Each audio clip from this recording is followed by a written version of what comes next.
반갑습니다. 오늘은 테슬라와 다른 기업의 격차를 보여주는 중요한 자료가 많이 나온 날입니다. 중요한 자료가 정말 많이 나온 날인데 찬찬히 하나씩 살펴보겠습니다.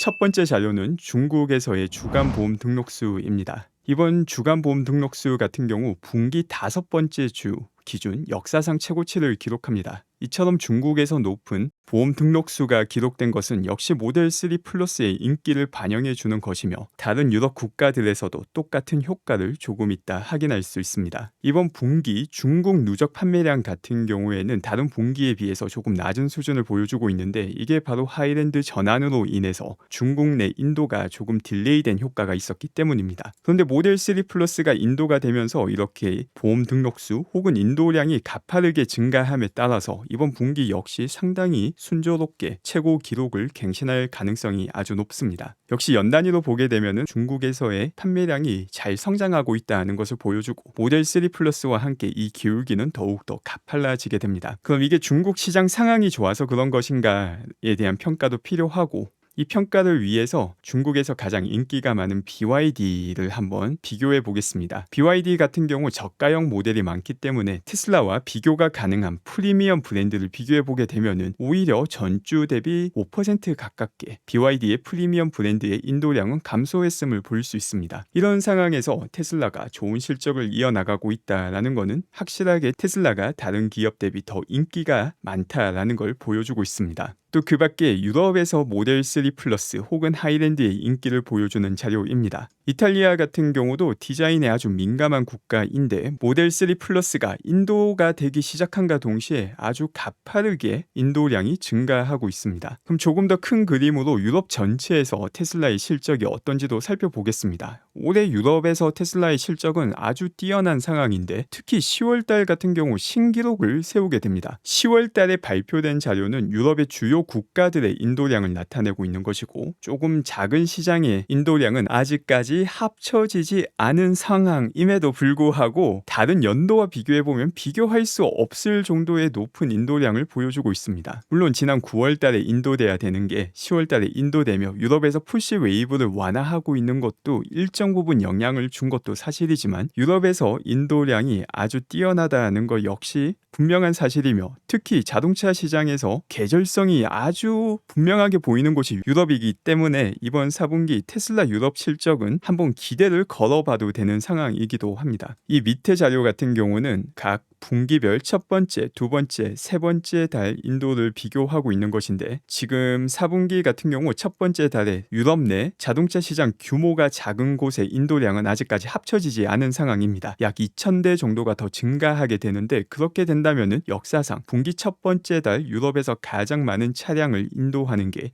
이번 4분기가 되게 됩니다. 그리고 밑에는 분기 전체인데 아직까지 이번 분기 첫 번째 달 그리고 다 집계가 되지 않았음에도 불구하고 아주 가파른 성장세를 보여주고 있습니다. 이제 그 다음 자료 같은 경우는 유럽 내에서 매일마다 몇 대의 차량이 등록이 되었는지를 보고해주는 국가들을 대상으로 전분기와 비교한 내용입니다. 노르웨이 같은 경우는 거의 비슷한 흐름을 보여주고 있지만 이렇게 차량 인도를 알려주는 국가에서는 전분기보다 더욱더 많은 차량 등록이 이루어지고 있음을 볼 수 있습니다. 그리고 중국에서는 또 다른 모델 Y의 가격 인상이 진행이 되고 있습니다. 이거 같은 경우 공식적으로 테슬라에서 확인을 해주었는데, 이제 다른 기업들은 가격 인하를 시작하고 있는데 테슬라는 가격 인상을 진행하며 연말 중국 내 판매량을 더욱더 올릴 수 있는 기회가 될 것 같습니다. 어떻게 해서 이런 차이가 발생하는지도 조금 이따가 더 자세히 살펴보겠습니다. 지금 방금 봤던 그 기사 내용을 한국어로 번역한 내용이고, 이 기사를 보게 되면은 10월 달에 벌써 14,000위안이나 한번 인상이 되었었는데 다시 한 번 더 인상이 될 것이다 라는 내용을 나타내고 있습니다. 그리고 이 내용 같은 경우 블룸버그에서도 똑같이 보도가 되어서 중국에서 모델 Y 가격 인상이 한 번 더 진행된다라는 것은 거의 확정적인 사실로 받아들여도 무관할 것 같습니다. 이에 반해서 다른 기업들은 가격 인하를 진행 중입니다. 메르세데스 벤츠 같은 경우도 상당히 높은 폭의 가격 인하를 아주 많은 모델에서 진행을 하고 있습니다. 테슬라가 가격 인하를 진행할 때 나왔던 이야기가 광고를 더 많이 해야 된다라는 이야기가 많이 나왔었는데,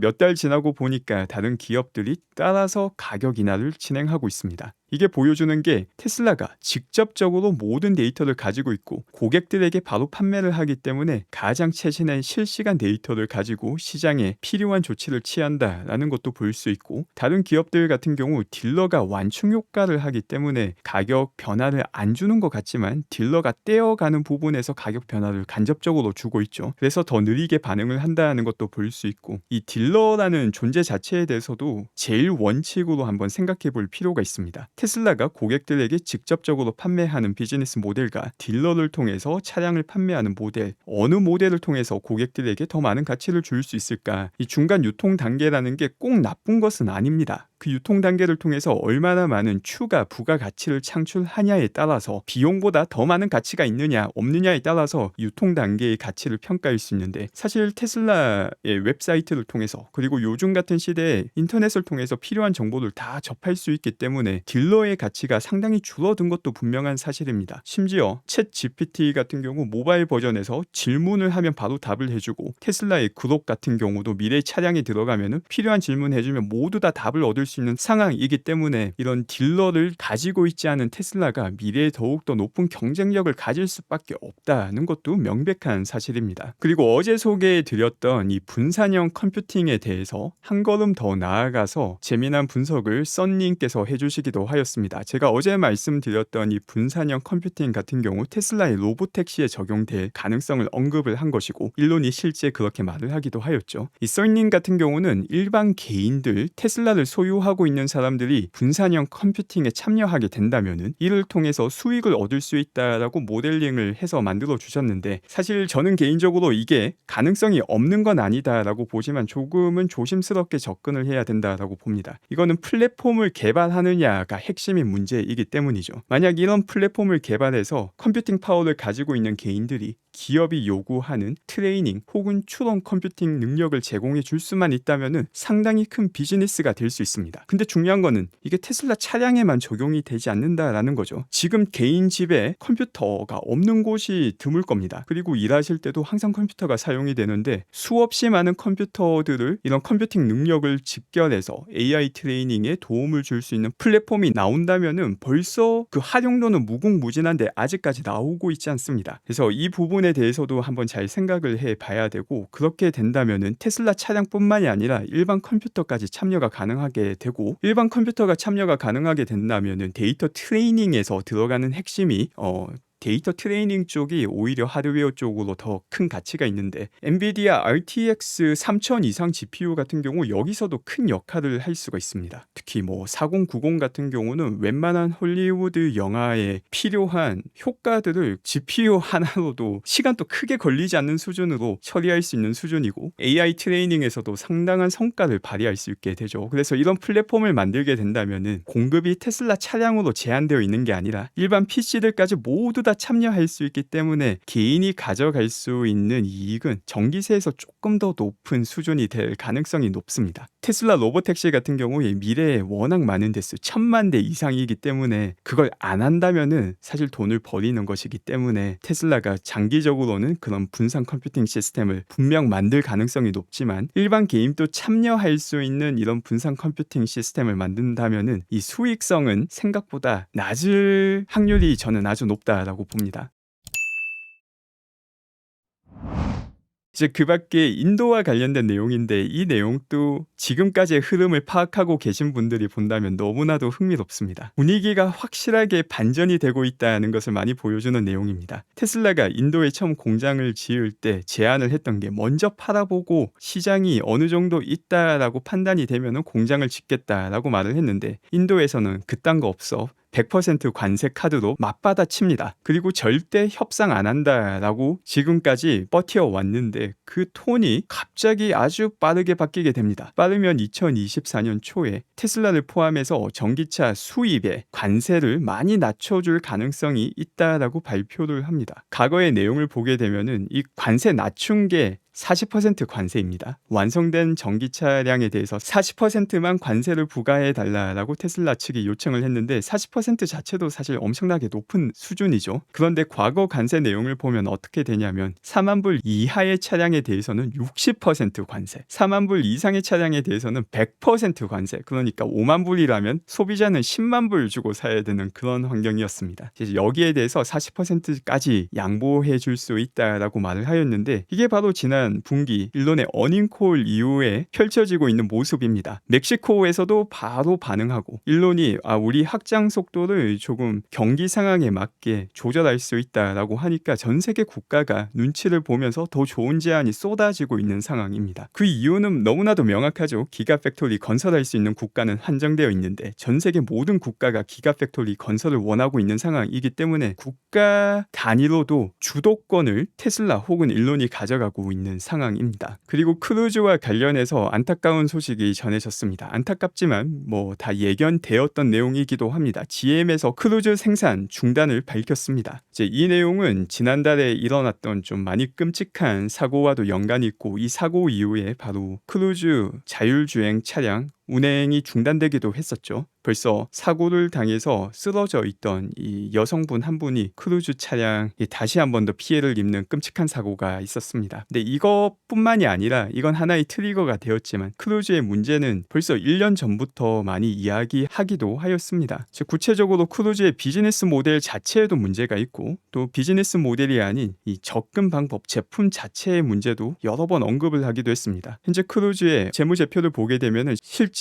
얻고 있는 매출 같은 경우 25밀리언 달러입니다. 2,500밀리언 달러인데 여기에 해당하는 비용은 732밀리언 달러입니다. 엄청나게 많은 비용이 발생하고 있고 발생하는 매출에 비해서 훨씬 더 많은 비용인 732밀리언 달러라는 비용이 발생하고 이게 이번 분기만 그런 게 아니라 매 분기 그렇습니다. 2023년도 3분기에도 그랬고 2022년도 2분기에도 그랬고 매 분기마다 이렇게 발생을 합니다. 그리고 이 크루즈라는 모델 자체가 한정된 지역에서 자율주행을 가능하게 하는 거고 테슬라 같은 경우는 일반화된 자율주행을 가능하게 하죠. 한정된 지역에서 운행 가능한 지역을 더 넓히기 위해서는 훨씬 더 많은 비용이 발생하는 자율주행 방식을 택한 게 크루즈이기도 합니다. 그래서 이와 관련된 내용을 벌써 1년도 더 된 작년 10월 말에 이야기를 했었습니다. 역설적으로 빨리 L4와 L5를 선언한 기업들은 이 코너 케이스를 피하기 위해 비용은 늘리고 운행 속도는 낮추어서 효율성을 낮추며 중요한 데이터인 코너 케이스 수집을 포기한 것입니다. 레벨 4와 이렇게 제품 자체에서도 한계점이 분명하였고 비즈니스 측면에서도 이 비용은 어쩔 수 없는 것이다 하더라도 성장하는 단계에서 비용이 발생하고 적자가 보는 것은 맞는 이야기지만 빠르게 확장을 해서 거기에 대응하는 매출을 늘리고 서비스당 혹은 대당 비용폭을 빠르게 줄여나가야지 미래가 있는 건데 사실상 미래가 보이지 않는 비즈니스를 상당히 오랜 시간 지속을 하였고 그 결과 이렇게 생산 중단까지 오게 되었습니다. 결국 최종적으로 다시 생산할 가능성도 있지만 이 크루즈라는 접근법 혹은 L4, L5를 먼저 선언한 기업들은 엄청난 비용을 생각보다 훨씬 더 오랜 기간 감당할 수밖에 없는 구조입니다. 차량 자체 하나에 너무나도 높은 비용이니까 단순하게 테슬라가 한다라고 해서 신기술이다라고 해서 무조건 따라가는 게 아니라 이 제품이 실제로 어떤 제품이고 또 비즈니스 모델로 봤을 때 수익을 만들 수 있는가에 대한 평가까지 함께 따라가는 것이 중요합니다. 비슷하게 다른 전기차들도 현재 한 대 팔 때마다 적자 폭이 루시드 같은 경우는 무려 43만 불이 넘어가고 있고 리비안과 포드 같은 경우도 3만 불이 넘는 적자를 보고 있습니다. 근데 팔 때마다 대당 적자가 난다라는 게 문제인 게 아닙니다. 이거는 항상 거쳐야 되는 과정이죠. 새로운 신기술 혹은 새로운 제품을 만들 때는 초기에는 이런 적자를 겪는 과정은 무조건 거쳐야 되고 테슬라 역시 거쳤습니다. 그런데 여기서 중요한 거는 테슬라도 이런 적이 있었지 않느냐라고 신념에 가까운 믿음을 가지면 안 된다라는 거죠. 실제 그 기업의 제품과 비즈니스 모델을 보고 얘가 흑자로 어느 정도 시점에 전환을 할 수 있고 흑자 전환하기 전까지 버틸 수 있는가에 대한 평가를 해야 됩니다. 그리고 이 적자 폭이 있다 하더라도 점점 더 성장을 해야 되겠죠. 생산도 많이 하고 인도도 많이 하고 그래야지 흑자 전환이 빨리 다가오고 그동안 버틸 수 있는 혹은 까먹어야 되는 돈을 줄일 수 있는 것입니다. 근데 루시드 같은 경우 오늘 발표된 지 얼마 되지 않은 어닝입니다. 루시드 같은 경우는 현재 현금을 이번에 수요를 받아서 더 많이 가지고 있죠. 이 현금과 단기 투자, 보통 요즘에는 미국채 투자를 안 하면 손해이기 때문에 이 둘을 합쳐서 보는 게 맞습니다. 그러면은 1년 전과 비교했을 때는 조금 더 높은 수준인데 현금은 계속해서 많이 까먹고 있는다는 것도 명확하게 볼 수 있습니다. 그럼 실제 매출과 수익은 얼마인가를 보게 되면 매출 자체가 줄어들었습니다. 이것도 인도량이 줄어들었기 때문에 일어난 현상인데, 그래서 현금을 더 많이 까먹게 되었습니다. 지금 까먹고 있는 현금을 보게 되면은 매 분기 단위가 752밀리언, 700밀리언 정도를 까먹고 있는데, 앞서 봤던 현금을 보면 이 둘을 합쳐서 5밀리언이 되지 않습니다. 그러니까 사실상 지금 상태를 유지하고 악화가 되지 않고 유지만 한다라고 해도 2년 정도 버티면 잘 버티는 그런 상황이라고 볼 수 있죠. 그리고 이런 이야기를 제가 이번에 처음 하는 게 아니기도 합니다. 이건 인도량이 역시 크게 증가하지 않고 생산량도 증가하지 않는다를 보여주는 내용입니다. 이 같은 내용을 올해 초에도 하기도 했었습니다. 그 내용도 잠깐 보겠습니다. 불확실성이 존재한다라는 것이죠. 그리고 이 4.4 빌리언으로 이제 딱 1년간 버틸 수 있는 수치다라고 밝혔는데, 그 1년 안에 흑자 전환이 되느냐 안 되느냐에 따라서 추가 수요를 받거나 아니면은 수요를 못 받으면 부도의 상태가 되게 됩니다. 그래서 참 쉽지 않. 네, 이게 올해 초에 했던 이야기인데 2월 21일인데 22일인데 딱 3달 뒤에 루시드에서는 이 3빌리언 달러라는 펀딩을 이야기합니다. 제가 이 방송을 할 때만 해도 루시드 투자자분들이 와서 왜 안 좋은 이야기를 하느냐 하는데, 안 좋은 이야기를 하는 게 아니라 그게 팩트이고 다 확인해보면 확인 가능한 내용이기 때문이죠. 그래서 이런 펀딩을 받은 다음에도 현재 성장을 보이고 있지 않기 때문에 이걸 또 안 좋은 이야기 한다라고 말을 하실 분들이 나올 수도 있는데, 루시드가 결코 쉽지 않은 상황이다. 단순하게 희망과 테슬라와 비교를 할 게 아니라 그 제품과 실제 기업의 실적과 현 상황을 바탕으로 비교를 해야 된다는 것도 볼 수 있습니다. 이제 이런 식으로 접근하면은 너무 말도 안 되는 고평가들을 쉽게 찾을 수 있습니다. 이것도 제가 X를 통해서 지난 8월 달에 공유했던 내용인데, 빈페스트 같은 경우 정말 어처구니 없는 수준의 고평가가 되어서 현실과 괴리되어 있을 때 잘못된 내용을 쉽게 판단할 수 있습니다. 이제 그런 점에서 테슬라가 가지고 있는 장점이 이런 엄청난 제품을 보여주고 있고, 만약 경기가 좋지 않아서 많은 기업들이 휩쓸려 간다 하더라도 테슬라는 절대 망할 리가 없는 수준의 현금과 또 현금 흐름을 보유하고 있다라는 것 때문에 테슬라 장투가 매력적인 구간이다라고 할 수 있습니다.